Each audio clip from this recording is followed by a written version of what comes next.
Isang linggo lang, nasaksihan natin kung gaano karami ang mga global Pinoy pagdating sa financial education. I'm very grateful to have been invited here, of course, by IMG, no less, to fly all the way from Manila to Queen Sirikit here in Bangkok, Thailand. Higit sa 8,000 Filipino financial educators lang naman ang lumipad para sa International Convention ng IMG sa Queen Sirikit sa Bangkok, Thailand.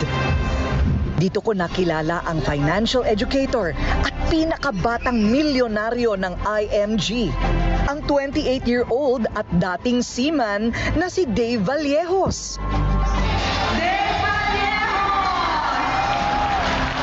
At dito sa Thailand, pinarangalan si Dave bilang #1 financial literacy campaigner.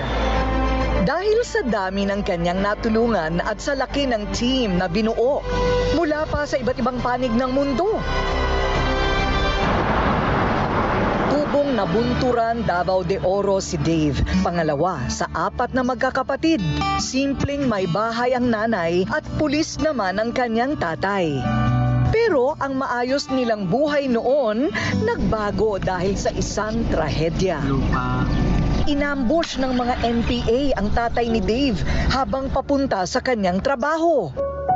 Dave, ano yung pinakamahirap na bahagi ng buhay ninyo noong yumao na yung tatay mo at tanging yung nanay mo na lang ang tataguyod sa buong pamilya? Napakahirap sa time na yun kasi maliliit pa lang kami. So, yung mama ko, yung kumbaga nagtaguyod talaga sa family namin. And napakahirap ng adjustment namin kasi naalala ko dati, nagkabaon-baon kami sa utang para lang talaga makapag-aral kami. Maagang namulat sa hirap ng buhay at kakapusan ng pera ang nooy 9 na taong gulang pa lang na si Dave. Kasama siya ng kanyang nanay sa palengke, nagtitinda ng isda. Hindi sapat yung kita ko sa palengke kasi ang anak ko 3. Nagrinta pa akong ng bahay. Napipilitan ako ng utang ng 5-6 at kahit saan-saan ako mag-utang pang kapital ko sa isda. Nakita ni Dave ang mga pagkakataon na sinisingil ang ina ng mga pinagkakautangan nito at parating kapos sila sa pambayad. Maraming beses kami hindi nakapagbayad ng renta pero dumating sa point na yung landlord namin is sinarado na talaga yung bahay namin. So pinagmumura-mura niya yung mama ko, galit na galit siya sa amin. And yun, napadlock na yung bahay. Hindi kami makapasok. Kailangan kong dumaan sa bintana para lang makakuha ko ng mga damit namin. Nakitira kami sa bahay ng tita ko. Dahil dito, nagsipag si Dave sa pag-aaral at naging madiskarte. Pagkatapos ng eskwela, nagtitinda rin siya ng kakainin sa palengke. Siya niya yung hirap na buhay pero marunong na siya mag-ipon. Mag-business siya, magbaligya siya sa eskwelahan ng mga junk foods, mga kakanin. Parang lang makaipon siya nga, hindi na siya umaasa sa akin. Bata pa lang naging ugali na ni Dave ang pag-iipon. Gusto raw kasi nitong bumili ng magandang bahay para sa kanyang nanay. Isang pangarap na bitbit niya mula pagkabata. Gusto rin niyang mabayaran ang lumolobong utang ng kanyang ina na umabot na noon sa 500,000 pesos. At ang naiisip niyang solusyon noon habang lumalaki ang pagiging seaman.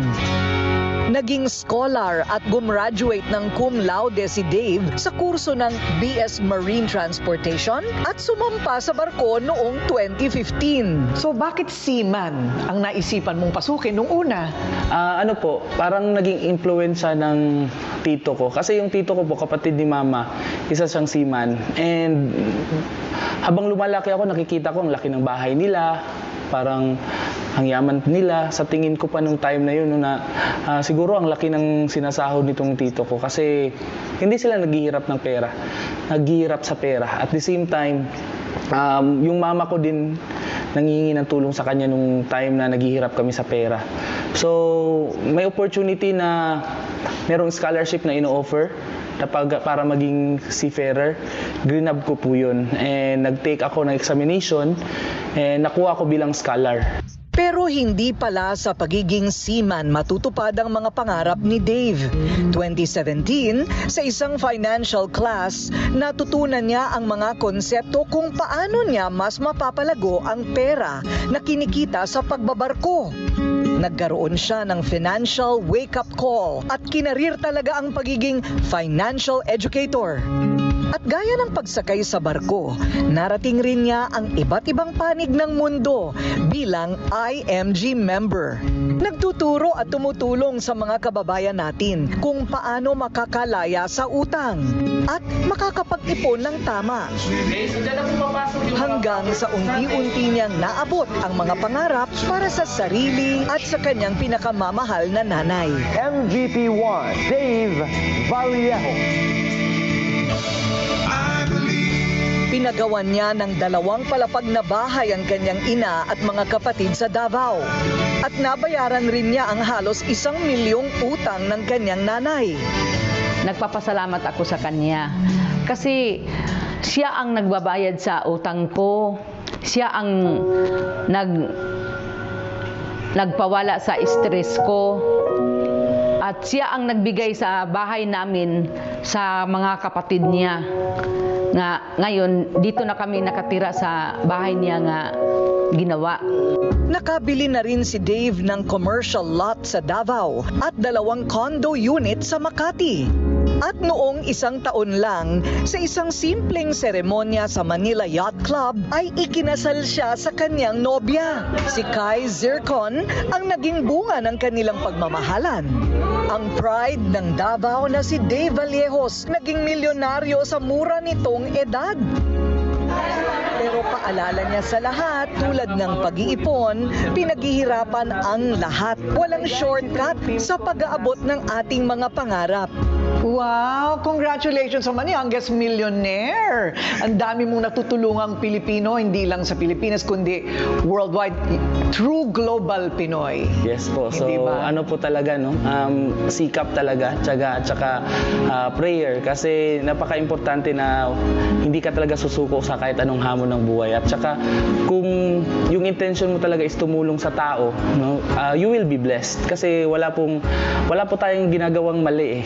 Actually, ang gusto ko din sa IMG is napakaganda ng mission ng IMG. No? Yung mission yung gusto ko dito. Kasi pag ginagawa mo yung mission ng IMG, yun yung pag-share kung ano yung good news, ano yung kagandahan ng mga benefits. Yung commission, pumapasok na lang po yan.